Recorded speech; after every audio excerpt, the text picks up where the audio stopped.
ভগৱন্তক যদি কোনোবাই ভজন কৰে জনম ৰোধ কৰিব পাৰে পুনৰূপী জনমম পুনৰূপী মৰণম পুনৰূপী জননী যথৰে স্বয়নম পুনৰবাৰ জননীৰ যথৰাগ্নিত তেওঁ প্ৰৱেশ কৰিবলগীয়া নহয় যদি কোনোবাই ভাগৱত কথা একান্ত মনে যদি শুনে কপিল দেৱতী সংবাদত আছে এই কথাখিনি যে পুনৰবাৰ জননীৰ যথৰাগ্নিত প্ৰৱেশ কৰিব লাগিলে কিমান কষ্ট হয় এটা জীৱ যেতিয়া জননীৰ গৰ্ভত থাকে পেছাবে পায়খানায় মল মূত্ৰৰ এইবিলাক দুৰ্গন্ধৰে কি হৈ থাকে এটা শিশুৱে মাতৃৰ গৰ্ভত থাকোতে কষ্ট পাই থাকে আৰু মাকে তেতিয়া বৰ ইচ্ছা জ্বলা খাওঁ টেঙা খাওঁ আগতেতো খোলাও খাই দিছিলে বৰ ইচ্ছা মাকৰ খাৰ খোৱাৰ বৰ ইচ্ছা খাই দিলে নহয় দিয়াৰ লগে লগে শিশুটোৰ আপাৰী নাৰীৰ যোগেদি মাকে যি খাই শিশুটোৰ কোমল ছালত লাগি শিশুটোৱে বৰ দুখ পায় চব কটাই থাকে আৰু শিশুটোৱে অলপ লৰা দেখা পায় মাকে ভাবে বোলে আমাৰ বাবুটো ভালে আছে বাচ্চাটো ভালে আছে নহয় কষ্ট পাইছে সি বহুত কষ্ট পাইছে আৰু পেটৰ ভিতৰৰ পৰা সি চিন্তা কৰে ৰ বেটি ওলাই গৈ জ্বালাটো টুকু দি আছো মোক যেনেকুৱা জ্বালা দিছা ওলাই গৈ টুকু জ্বালাটো দি আছো জন্ম দিব নাজানাৰ কাৰণত মানুহে তেনেকুৱা সন্তান লাভ কৰে এই যে মোবাইল বুলি পেলাই বেৰা চেৰা ভাঙি দিয়ে ঘৰৰ গাড়ী লাগে মোক স্কুটি লাগে বাইক লাগে এই বুলি পেলাই যে ঘৰৰ বেৰা চেৰা ভাঙি দিয়া সন্তানবিলাক যে পায় সেইকাৰণে আমাৰ উঠি অহা নৱপ্ৰজন্মই ভাগৱত কথা শুনিব লাগে নতুন ল'ৰা ছোৱালী কেনেকে জন্ম দিব লাগে কেৱল ভাগৱত শুনিলেহে পাব বেলেগ কোনে ক'ব এইবিলাক বাচ্চা গৰ্ভত স্থিতি কৰাৰ সময় কোনখিনি আৰু মৰাৰ পিছলৈ কি হয় কপিল দেৱতী সংবাদত ৩য় স্কন্ধত আছিলে কথাখিনি জানি ল'ব আৰু এই কথাবিলাক যদি কোনোবাই জানি ল'ব পাৰে তেতিয়াহ'লে তেওঁৰ যি সন্তান জন্ম দিব এই সন্তানে কি হ'ব তেওঁ এজন বৈষ্ণৱ সন্তান লাভ কৰিবৰ কাৰণে সমৰ্থ হ'ব স্মৃতি শক্তি বৃদ্ধি হ'ব যি পঢ়িলেও যি শুনিলেও যি দেখিলেও হঠাৎ মনত পৰা হ'ব আকৰ্ষণ শক্তি বৃদ্ধি হ'ব তেনেকুৱা সন্তান লাভ হ'ব সেইকাৰণে এইবিলাক কথা সৰুৰ পৰাই শিকিব লাগে সেইকাৰণে প্ৰহ্লাদে শিশুসকলক কৈছে হেন জানি শিশু হ'ব এৰি আমাৰ কৰ্ম কৰিও কুমাৰৰ কালে ভাগৱত ধৰ্ম কুমাৰ কালৰ পৰা ভাগৱত ধৰ্ম কৰা 12 বছৰ 10 বছৰ বয়সৰ পৰাই ভাগৱত ধৰ্ম কৰিব লাগে পাৰিলে আৰু যদি মাক দেউতাক যদি ভক্তি কৰা নহয় তাতকৈ সৰুৰ পৰাই ভাগৱত ভক্তি কৰাই শিকাব লাগে কিয় আমাৰ ল'ৰাটোক সুইমিং শিকাইছো একদম সৰুৰ পৰা মোৰ ল'ৰাটো যাতে সুইমিঙত ভাল হওক সাঁতোৰবিদ হওক দৌৰবিদ হওক আৰ্টতো পাৰ্গত হওক গানতো পাৰ্গত হওক গীটাৰ শিকক হাৰমনিয়াম শিকক বিভিন্ন শিকাই আছো কিয় শৰণ দিয়া নাই মোৰ ল'ৰাটোক কিয় দিয়া নাই মোৰ ছোৱালীগৰাকী কিয় শৰণ দিয়া নাই এইটো দৰকাৰ হৈ আছে যে দিয়া নাই তাৰ দুখ হৈ আছে শাস্ত্ৰটো কৈয়ে আছে আৰু এইবিলাক নজনাৰ কাৰণত বহুত পিতৃ মাতৃয়ে তেনেকুৱা সন্তান প্ৰাপ্ত কৰিব লগা হৈছে আৰু সেইজন সন্তানে যেতিয়া গৰ্ভত থাকি অতি কষ্ট পাই কয় যে কোনোবা যদি প্ৰভু আছা মোৰ আগত প্ৰকট হোৱা মই তোমাকেই সেৱা কৰিম এই বুলি আমি প্ৰতিকেই জননীৰ গৰ্ভত থাকি আমি তেনেকুৱাকে সেৱা কৰি আহিছো বোলে কোনোবা যদি ভগৱান আছা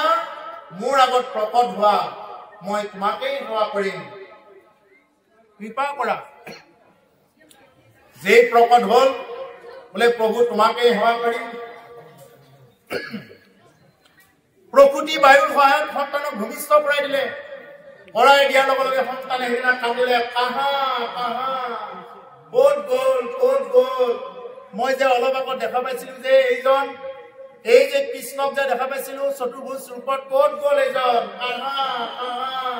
কান্দে তেতিয়া আৰু মাকে সেইদিনা সঁচা কথাটোকে কয় মাকে কি কয় এই আই নাই একো নাই এই বাবা নাই একো নাই এই দুনিয়াত চব মিছা লেংটা হৈ আহিছা লেংটা হৈ যাবা একো নাই মাকে সেইদিনা সঁচা কথাটোকে কয় কিন্তু আমাৰ মানুহবিলাকে কি কৰে তাৰ পিছত আহি পেলাই আৰু অকণমান ডাঙৰ হ'ল হোৱাৰ পিছত আহি এই অৱস্থা এতিয়া ভাগৱত শুনিবৰ কাৰণে কৃষ্ণ নাম শুনিবৰ কাৰণে সময় নাই বোলে কৃষ্ণই খুৱাই আছে নেকি বুলি ক'ব দৰকাৰ হ'লে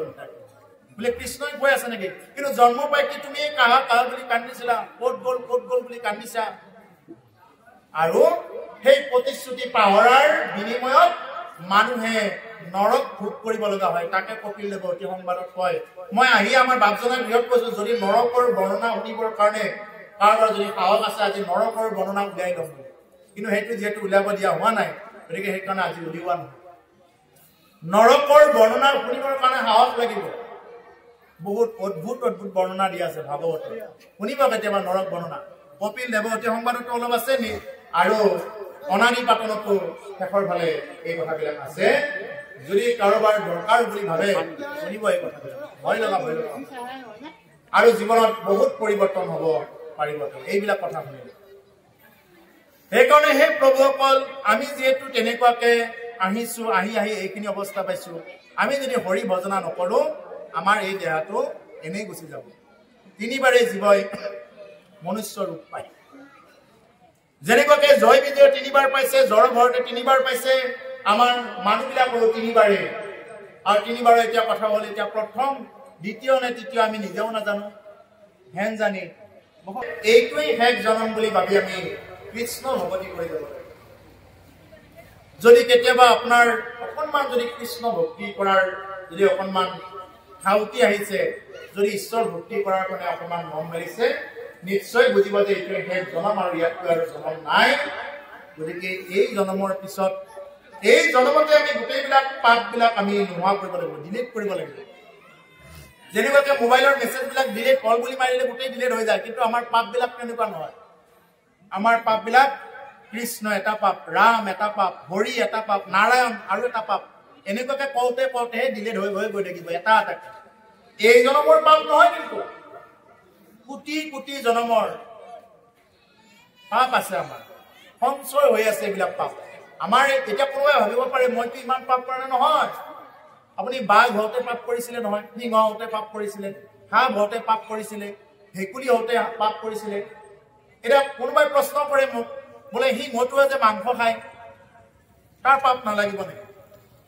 বোলে সেই পাপটো মনুষ্য হোৱাৰ পিছতহে তেওঁ কি কৰিব লাগিব সেই পাপটো খণ্ডন কৰিব লাগিব মনুষ্য হৈ আমি সিংহ হোৱাৰ পাপটো তেতিয়া খণ্ডন কৰিব লাগিব নহলে নহব এই মনুষ্য যোনি সেইকাৰণে অতি উত্তম অমৃতাস্য পুত্ৰ বুলি কৈছে অমৃতৰ সন্তান মানুহ আৰু মানুহে সেইকাৰণে কি কৰিব পাৰে অন্য জীৱ জন্তুতকৈ মানুহে এখোজ ওপৰত গৈ ভাগৱত কথা শুনিব পাৰে মহাপুৰুষে কৈছে এই বিষয় সম্বন্ধ সুখ সমস্ত জুনিতে পাই হৰি সেৱাই নাই অ হৰিৰ সেৱাৰ যোগ্য কেৱল মনুষ্য তনু জানি পুৰা হৰি গো নগাই নাৰায়ণ নাৰায়ণ কৰি সেইকাৰণে নাৰদ মুনিয়ে কেৱল হৰি গুণ গাই আছিলে যে বিষয় সম্বন্ধীয় সুখবিলাক সমস্ত জুনিতেই পায় গাহৰিটো গাহৰিজনীৰ লগত এই সুখকেই লাভ কৰি আছে মানুহে যি সুখক সুখ বুলি লৈ আছে মানুহে ভাত খাই যি সুখ লাভ কৰিছে গাহৰিও বুঢ়া খাই বিষ্ঠা খাই এই সুখকেই লাভ কৰি আছে মানুহে যি সুখক সুখ বুলি লৈ আছে অন্য চৰাই চিৰিকটি চবে একেই সুখ লৈ আছে কিন্তু মানুহৰ এটাই মানে লক্ষণ আছে মানুহৰ কি আছে সুন্দৰ বাণী আছে আৰু সেই পশু পক্ষীবিলাকৰ এটা এটা ধ্বনি আছে তেওঁলোকৰ বাণী নাই এটা এটা ধ্বনিৰেহে কি কৰি থাকে তেওঁলোকে ইটো সিটোক মানে বিচাৰ কৰি থাকে কিন্তু মানুহৰ বাণী আছে বাণী লিপিবদ্ধ কৰা আছে এতিয়া আমি চাব লাগে ল'ব লাগে আমাক ইয়াত মূল্যৰো মূল্য বস্তু দি থৈ গৈছে আমি মাত্ৰ চাব লাগে ইয়াৰ পৰা ল'ব লাগে আমি লোৱা নাই ইয়াতকৈ আৰু মুখ্য কোন আছে সেইকাৰণে কৈছে বিষয় সম্বন্ধীয় সুখবিলাক সমস্ত জুৰিতে তুমি পাই আহিছা বাঘ হওঁতে পাই আহিছা সিংহ হওঁতে পাই আহিছা সেইকাৰণে মানুহক বেয়া কথা শিকাব নালাগে মানুহে জন্ম হোৱাৰ পিছত সৰুকালৰ পৰাই এটা শিশুৱে বেয়া কথা ক'ব ধৰে বেয়া আচৰণ কৰিব ধৰে কিয় তাক কোনোবা দিনা ক্লাছ দিয়া হৈছে নেকি বোলে বেয়া কথাৰ কাৰণে এটা ভঁৰাল এনেকুৱা দিয়া হোৱা নাই কিন্তু সি নিজে নিজে জানে কিয় জানে কাৰণ বাঘ সিংহ হৈ আহোঁতে তেওঁ গোটেইখিনি অতিক্ৰম কৰি আহিছে আমি চবে অতিক্ৰম কৰি আহিছো সেইকাৰণে এই বেয়া কথাৰ ক্লাছ কোনেও কাকো দিব নালাগে নিজে নিজেই শিকে কিন্তু ভাল কথাৰ ক্লাছটো ল'ব লগা হয় ভাগৱত অনুষ্ঠানত কাৰণ কিয় আমি আগতে মানুহ হোৱা নাই আৰু এতিয়া মানুহ হৈ আহিছো মানুহ জনম বাৰে বাৰে নাপায় পশুৰ জনম বাৰে বাৰে পায় আৰু এই মানুহৰ জনম হৈ অহাৰ কাৰণত আমি এই বস্তুবিলাক আমি এটা নতুন নতুনকৈ কি কৰিব লগা হয় শিকাব লগা হয় বুজাব লগা হয় সেইকাৰণে কৈছে যে এইখন ভাৰত ভূমিত কোনোবাই জন্মগ্ৰহণ কৰি যদি ৰাম নাম নললে কৃষ্ণ নাম নললে ইয়াতকৈ আৰু দুৰ্ভাগ্য কোন আছে ইয়াতকৈ আৰু দুৰ্ভাগ্য কোনো নাই কেৱল আমি কি কৰিব লাগে এই ভাৰতৰ নিচিনা এখন ৰত্নৰ ৰিপৰ্ট থাকি কেৱল নাম ল'ব এই ভাৰতৰ নৰদ্বীপ মনুষ্য হৰিৰ নৌকা ৰাম নাম মহাৰত্ন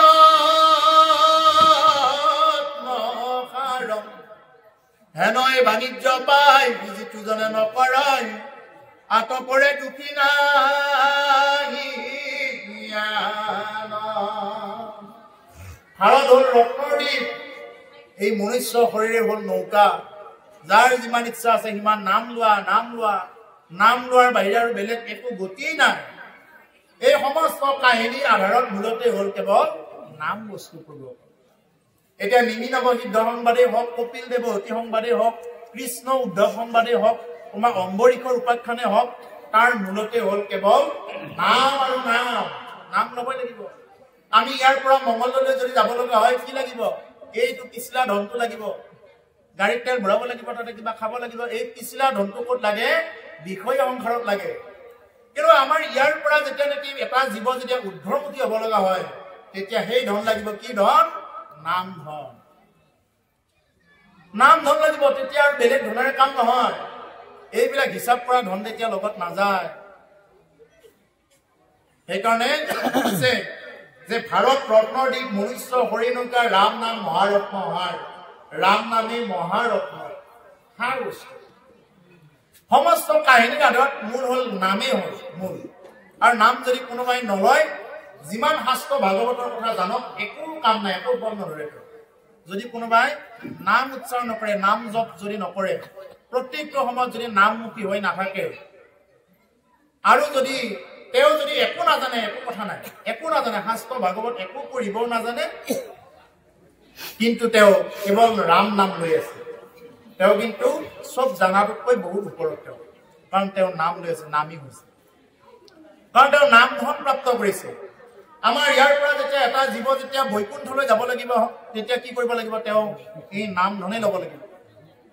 ভুৱ জন মহ তপ সত্য লোক পাৰ হৈ যেতিয়া এটা জীৱ বৈকুণ্ঠ লোকলৈ যাব লগা হ'ব তেতিয়া কেৱল নাম ধন লাগিব সেইকাৰণে এই নাম ধনক কৈছে আনো যত ধন দেখা খৰচিলে যাই পিঠা খাইলে দিলে সবে টুটি যায় নামৰ নাইকে থৈ লাগে মানে বৃদ্ধি হয় ভাগ কৰিলাকো বাঢ়ি যায় চোৰে নেনে চুৰ কৰি ডকাইতে নেনে ডকাইত কৰি লুৰিয়াৰে নেনে লুৰি ভায়ে নেনে ভাগ কৰি ৰজাই নলয় তাক দণ্ডি জুইত পৰি জ্বলি নাযায় পানীত পৰি উঠি নাযায় এই হল নাম ধন আৰু আমি নাম ধন ল'ব লাগে যিমান পাৰি সিমান নাম ধন ল'ব লাগে মূল কথা হল এইখিনি ইয়াৰ ওপৰত আৰু কি আছে যি নাম ধন কৈছে আন যিমান বিলাক ধন আছে খৰচ কৰিলে বৃথাতেই যাই থাকিব কম হ'ব যদি ইয়াতে যদি টকাৰ টোপোলা এটা লৈ আহো বিলাই থাকিলে কমিব খাইলে দিলে সবে টুটি যায় নামৰ কোনো কাণত থৈ নাই ভগাই থাকিলে বোলে বাঢ়িয়ে যায় চোৰেও চোৰ কৰি নিব নোৱাৰে ডকাইতেও ডকাইত কৰিব নোৱাৰে যদি 4-5 জন ককাই ভাই থাকে তেওঁলোকৰ মাজত মাটি সম্পত্তিৰ চব এটা এটাকৈ ভাগ হ'ব কিন্তু নামৰ ভাগ নহব ইমান সম্পত্তিৰো ভাগ নহয় আৰু কৈছে চোৰেও চোৰ কৰি দিব নোৱাৰে ডকাইতেও পৰি হৰে ডকাইত যাব পাৰিব আপোনাৰ ঘৰত কিন্তু আপোনাৰ ধনখিনি নিব নোৱাৰে জুইত পৰি উঠি নাযায় পানীত পৰিও জুইত পৰিও জ্বলি নাযায় পানীত পৰি উঠি নাযায়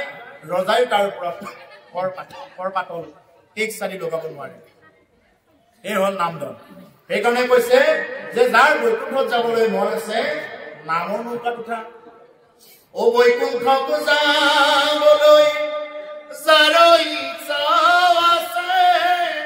নামৰে নৌকাতে উঠায় হৰি শ্ৰী গুৰু শংকৰ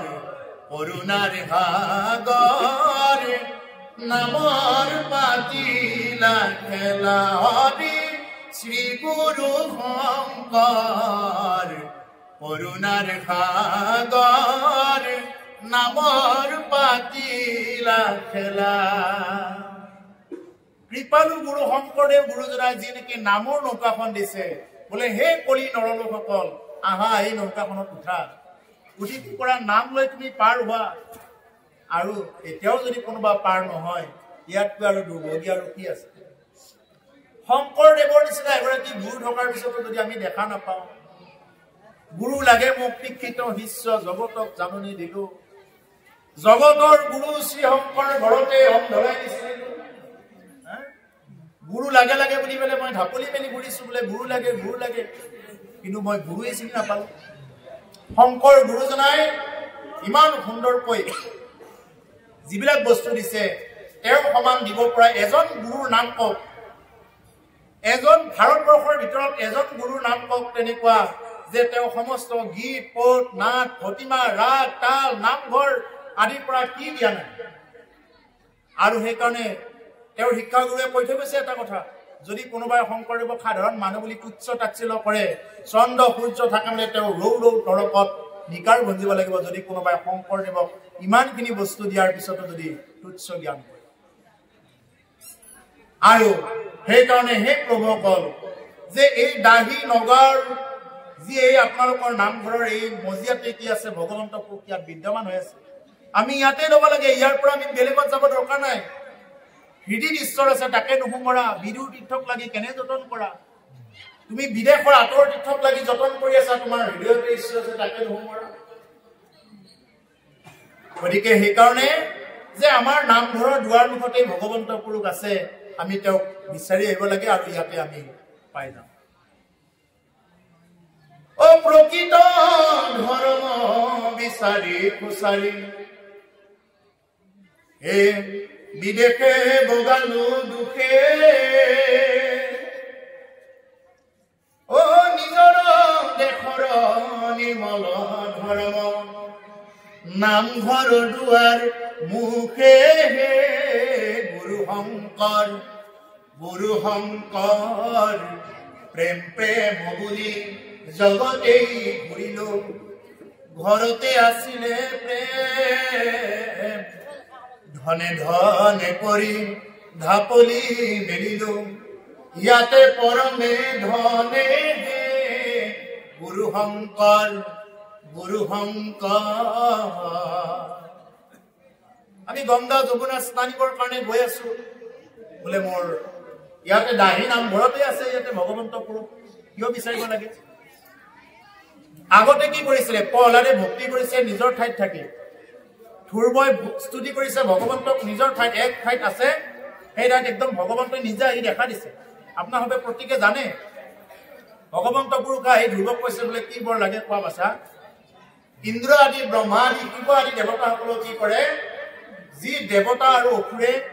যিয়ে নেকি মানে সেৱা কৰে তেনেকুৱাকে তেওঁলোকে আহি নিজে আহি বৰ প্ৰদান কৰে এতিয়া আমাৰ মানুহবিলাকৰ ধাৰণা কি বোলে আমাৰ ইয়াত নাই নহয় আমাৰ দাহী নামঘৰত নাপাম ইয়াতে আমি ক'ত যাম কৰবাত অনলাইনত যদি পইচা দিয়া ভকতি হয় তাতে যাম আজিকালি অনলাইনতে বোলে পইচা দিলে সতী সন্ততিও জন্ম পায় তেনেকুৱা ভক্তিও বোলে ওলাইছে আজিকালি নাম নকওঁ মই এইখন আসনৰ পৰা অনলাইনতে বোলে পইচা দিলে সতী সন্ততিও জন্ম হয় মানুহৰ খুব বিশ্বাস শ্বেয়াৰ কৰি তত পোৱা নাই মানুহে ফেচবুকত ইনষ্টাগ্ৰামত শ্বেয়াৰ কৰি তত পোৱা নাই মানুহে ইমান ভক্তি এই হল বিষয় ভক্তি পইচা দিলে হৈ যায় মানুহৰ এইবিলাকৰ ধান্দা মানুহৰ কিহত ধান্দা নাই নাম ললে যে হৈ যায় এইটো ধান্দা নাই মানুহৰ সেইবিলাকৰ ধান্দা নিজৰ ঠাইতে ঈশ্বৰ আছে এইটো ধান্দা নাই মানুহৰ ক'ত ধান্দা